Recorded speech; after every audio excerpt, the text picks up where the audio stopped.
নজর রাখবো এবার পরের খবরে। আমরা মালদা মুর্শিদাবাদ কেন্দ্রশাসিত অঞ্চলের দাবি যে করেছিলেন মুর্শিদাবাদের বিধায়ক গৌরীশঙ্কর ঘোষ, সে খবর দেখিয়েছিলাম আপনাদেরকে। এবার তার বক্তব্য নিজস্ব বলে জানালেন জেলা সভাপতি। দল এই বিষয়ে সিদ্ধান্ত নেবে বললেন শাখারব সরকার। গৌরীশঙ্করের বক্তব্যকে সমর্থন নয় অধীরের। মালদা মুর্শিদাবাদের কেন্দ্রশাসিত অঞ্চল দাবি, গৌরীশঙ্কর যে বক্তব্য রেখেছিলেন সেই বক্তব্য তার নিজস্ব বলে দাবি করলেন জেলা সভাপতি শাখারব সরকার। গৌরীশঙ্কর ঠিক কি বক্তব্য রেখেছিলেন শুনে নিতে চাইব।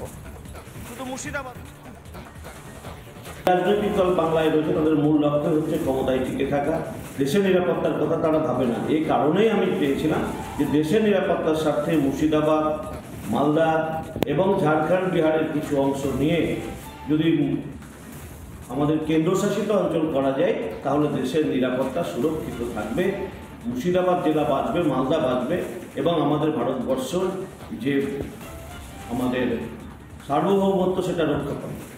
তো সেই দাবিকে আজকে পার্লামেন্টে নিশিকান্ত দুবে তুলেছে, ধন্যবাদ তাকে। নিশিকান্ত দুবে আমাদের সাংসদ, তিনি আন্দোলন করছেন, তিনি আওয়াজ তুলেছেন। আমার বিশ্বাস আগামী দিনে কেন্দ্রীয় স্বরাষ্ট্রমন্ত্রী এই আওয়াজকে প্রাধান্য দেবে এবং এই যৌক্তিকতা আছে এটা বিচার করে তিনি ইন্ডিয়ান টেরিটরি দিয়ে দেশের নিরাপত্তাকে সুরক্ষিত করবেন। গৌরীশঙ্করের বক্তব্য নিজস্ব বক্তব্য জানিয়েছেন জেলা সভাপতি শাখারব সরকার। গৌরীশঙ্করের বক্তব্যকে সমর্থন করেনি প্রদেশ কংগ্রেস সভাপতি অধীর রঞ্জন চৌধুরীও। আরও একবার জানিয়ে রাখতে চাইব, গৌরীশঙ্কর ঘোষ তিনি বলেছিলেন মালদা মুর্শিদাবাদকে কেন্দ্রশাসিত অঞ্চল করা উচিত। 2022-এ তিনি চিঠি দিয়েছিলেন, সে কথাও জানিয়েছিলেন। যদিও তার এই বক্তব্য নিজস্ব বলে জানিয়েছেন বিজেপির জেলা সভাপতি শাখারব সরকার।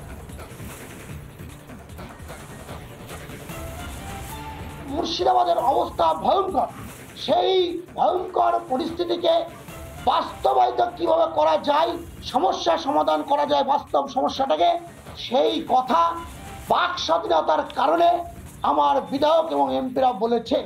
এই ব্যাপারে আমার কোনো মন্তব্য নেই এবং দলীয় কোনো মন্তব্য নেই, কিন্তু সমস্যাতে আছে এটার ব্যাপারে আমি গৌরী ঘোষকে আমি পূর্ণ সমর্থন জানাচ্ছি এবং সমাধানের বিষয়ের ব্যাপারটা দিল্লি এবং রাজ্য ঠিক করবে। গৌরীশঙ্কর ঘোষের বক্তব্য নিয়ে কি বলছেন প্রদেশ কংগ্রেস সভাপতি অধীর চৌধুরী, শুনুন। কে কোথায় ব্যক্তিগতভাবে কি বলছে আমার জানা নাই। এই সমস্ত অবান্তর দাবিকে সমর্থন করতে পারে না। কে কোন ব্যক্তিগতভাবে পার্লামেন্টে কি বলল, কে কোন ব্যক্তিগতভাবে বাজারে কি বলল, তার জন্য আমাদেরকে সমর্থন করতে হবে, হ্যাঁ বলতে হবে, এটা কোনো কথা না।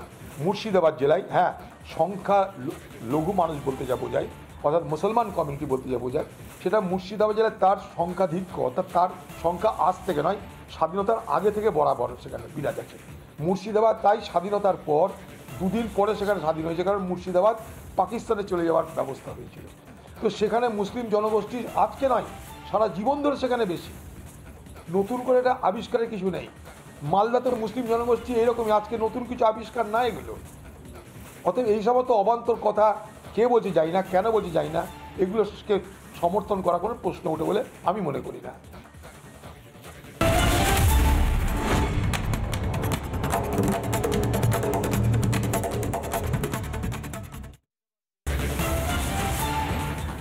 জবরদখল জমিতে জয়ন্তর প্রাসাদ, 49 জমিটি কেনেন ননীগোপাল মুখার্জি, বর্তমানে মালিক দিলীপ মুখার্জি।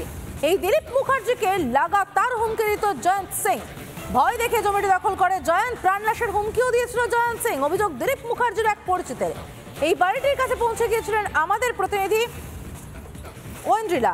ঐন্দ্রিলা বাড়িটিতে গিয়ে ঠিক কি দেখলো দেখুন। সবাই ফাঁকা জমি দেখে তারপরে এখন তো শুনছি দিলীপ মুখার্জি মালিক। আসল মালিক কে?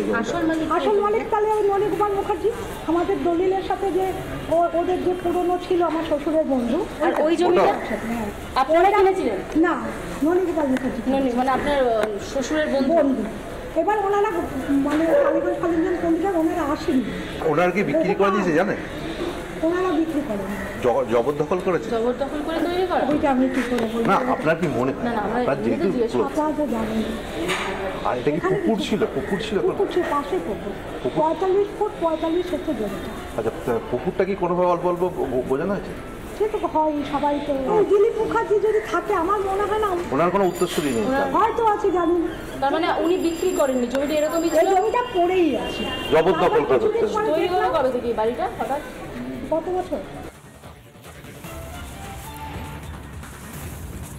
আরও এবার জানিয়ে রাখতে চাইবো যে নোটিশ দেখতে পাচ্ছেন, এই নোটিশটি দেওয়া হয়েছে 49-এর জমিটি কেনে নেন গোপাল মুখার্জি, বর্তমানে জমির মালিক দিলীপ মুখার্জি। দিলীপ মুখার্জিকে লাগাতার হুমকি দিত জয়ন্ত।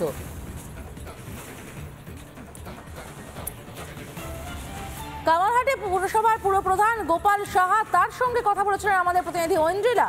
কি বলেন তিনি, শুনুন। হ্যালো গোপালবাবু, নমস্কার। আমি রিপাবলিক বাংলা থেকে কথা বলছিলাম, ঐন্দ্রিলা। আমি বলছিলাম যে ওই জায়েন্ট সিং এর বাড়িতে একটি নোটিশ দেওয়া হয়েছে পুরসভার তরফ থেকে যে বাড়িটি বেআইনিভাবে তৈরি করা হয়েছে। এ বিষয়ে আপনি কি বলবেন? বেআইনি হয়েছে, তার নোটিশ দেওয়া হয়েছে। পুরসভার কাছে কোনো রকম কোনো তথ্য ছিল না, মানে জানানো হয়নি বাড়িটি তৈরি হচ্ছে। তার মানে কোনো পারমিশনই নেই, কোনো রকম এক কথা হচ্ছে বৈধ বাড়ি নয়। বৈধ বাড়ি নয়? বৈধ বাড়ি নয়। সেই কারণেই তাকে যে জমির মালিক তার নামই নোটিশ জারি করা হয়েছে। পরবর্তীকালে আবার যা হওয়ার হবে।